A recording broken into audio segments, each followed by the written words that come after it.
എല്ലാവർക്കും മിജീസ് കിച്ചൻ്റെ പുതിയൊരു വീഡിയോയിലേക്ക് സ്വാഗതം. അപ്പോൾ ഇന്നുണ്ടാക്കുന്നത് ഞങ്ങൾക്കിവിടെ എല്ലാവർക്കും ഇഷ്ടപ്പെട്ട ഒരു സാധനമാണ് കൊഴുക്കട്ട.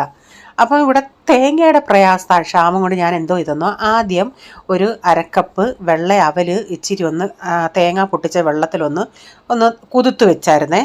എന്നിട്ട് അതിലേക്ക് കുറച്ച് തേങ്ങ, ശർക്കര ചീകിയത് ഇതെല്ലാം കൂടെ എടുത്തൊന്ന് നന്നായി മിക്സ് ചെയ്തിട്ടുണ്ട്. അപ്പോൾ ഞാൻ കുറച്ച് ശർക്കരയൊന്ന് ഉരുക്കാനായിട്ട് ഇച്ചിരി ശർക്കര വെള്ളം ലൂസാക്കി എടുക്കാനായിട്ട് വെച്ചിട്ടുണ്ട്.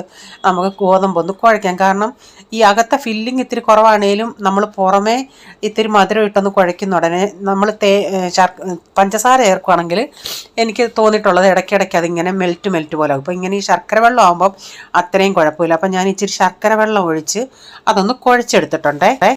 ഞാൻ ആ തേങ്ങാപ്പീരിക്കകത്ത് ഇച്ചിരി ജീരകവും ചേർത്തിട്ടുണ്ട്. ഈ ഗോതമ്പ് പൊടിക്കകത്ത് ഇത്തിരി ഉപ്പും ചേർത്തിട്ടുണ്ട്. ഗോതമ്പ് പൊടിയും കൊണ്ടാണ്, അരിപ്പൊടിയല്ല, ഗോതമ്പ് പൊടിയും കൊണ്ട്. അപ്പോൾ ഇതിനകത്ത് ഫില്ലിങ് ഇത്തിരി നന്നായിട്ട് വേണം. അതിനുവേണ്ടി ഫില്ലിങ്ങിന് വേണ്ടി തേങ്ങ ഒത്തിരി ഇല്ലാത്തത് കൊണ്ട് അതിന് പകരമാണ് ഞാൻ ഈ അവൽ ചേർത്തത്. അവലും തേങ്ങയും കൂടെ ആകുമ്പം ഇത്തിരി ഫില്ലിംഗ് ആയിട്ടൊക്കെ നമുക്കതിൽ വെക്കാം. ഇവിടെ ആണെങ്കിൽ ഇവർക്ക് ഈ ഫില്ലിങ് നന്നായിട്ട് വേണം. എനിക്ക് പക്ഷേ ഈ ഗോതമ്പൊന്ന് ആവി കയറി അതിൻ്റെ ഒരു ടേസ്റ്റ്, ആവി കയറിയ ടേസ്റ്റ് ഒരു പ്രത്യേക ടേസ്റ്റാണല്ലേ, അങ്ങനെ ആണെങ്കിലും മതി. പക്ഷേ പിള്ളേർക്ക് അങ്ങനെയല്ല. ഇതിൽ ഞാൻ 2-3 ഏലക്കയും കൂടെ പൊടിച്ച് ചേർത്തിട്ടുണ്ട്. പിന്നെ സാധാരണ നമ്മൾ ഉരുട്ടി ഉണ്ടാക്കുന്നത് പോലെ അതിൻ്റെ അകത്ത് ഫില്ലിംഗ് വെച്ച് ഞാനൊന്ന് ഉണ്ടാക്കിയെടുത്തിട്ടുണ്ട്. നമ്മുടെ കൊഴുക്കട്ട ഇവിടെ റെഡി ആയിട്ടുണ്ട്.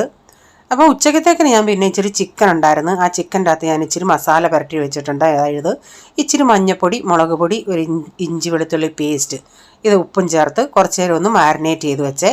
ഒരു കിലോ ഇച്ചിരിയും കൂടെ ഉണ്ട് ചിക്കൻ. അപ്പം ഞാൻ പിന്നെ ഒരു ഉരുളി വെച്ച് അതിലേക്ക് ഓയിൽ ഒഴിച്ചിട്ട് കറിവേപ്പില, ഒരു നല്ലൊരു കുടം വെളുത്തുള്ളി, വലിയ 2 കഷ്ണം ഇഞ്ചി, കറിവേപ്പില ഇട്ടൊന്ന് വഴറ്റിയതിന് ശേഷം ഇതിലേക്കൊരു 5 സവാള ചേർത്തിട്ടുണ്ട്. സ്വല്പം ഉപ്പിട്ട് അതൊന്ന് വഴറ്റിയെടുക്കുന്നുണ്ട്. അത് ഇച്ചിരി ഒന്ന് വാടി വന്നാൽ ഞാൻ ഇതിലേക്കൊരു 2 ഉരുളൻകിഴങ്ങ് കൂടെ ചേർക്കുന്നുണ്ട്.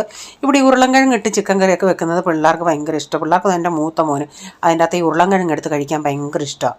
അപ്പോൾ ഉരുളൻകിഴങ്ങ് ഒരു ഇച്ചിരി നേരം ഒന്ന് ഞാൻ വാട്ടിയതിന് ശേഷം പിന്നെ ഇതിലേക്ക് മഞ്ഞൾപ്പൊടി, മല്ലിപ്പൊടി, മുളക് പൊടി, കുരുമുളക് പൊടി, ഗരം മസാല ഇതെല്ലാം ഇട്ട് അതിൻ്റെ പച്ചമണം പോകുന്നിടം വരെ ഒന്ന് മൂപ്പിച്ചെടുക്കാം. അപ്പോൾ ഇതിൻ്റെ പച്ചമണമൊക്കെ പോകണമെങ്കിൽ ഞാൻ അതിലേക്ക് മാരിനേറ്റ് ചെയ്ത് വെച്ചാൽ ചിക്കനോട് ഇട്ട് കൊടുത്തിട്ടുണ്ട്. എന്നിട്ട് നന്നായി മിക്സ് ചെയ്തിട്ട് ഒരു ഇച്ചിരി വെള്ളം ഒന്ന് ഒഴിച്ച് കൊടുക്കുന്നുണ്ട്. അതൊന്ന് തിളച്ച് വരട്ടെ. ഇപ്പോൾ ചിക്കനൊക്കെ നന്നായി തിളയ്ക്കുന്നുണ്ട്, പക്ഷേ വെന്തിട്ടില്ല. ഞാൻ വീണ്ടും അടച്ചു കൊടുത്തിട്ടുണ്ട്. കുറച്ച് നേരം കൊണ്ട് കഴിഞ്ഞുണ്ടെങ്കിൽ അത് നന്നായി വെന്ത് വന്നു. ഇതിലേക്ക് ഞാനിപ്പോൾ കടുകൂടെ വറുത്ത് ചേർത്തിട്ടുണ്ട്. ആർക്കെങ്കിലും ഫുൾ വീഡിയോ കാണണമെന്നുണ്ടെങ്കിൽ ഞാൻ മിജീസ് കിച്ചൻ ചാനൽ വ്ലോഗിൽ ഇട്ടിട്ടുണ്ട്.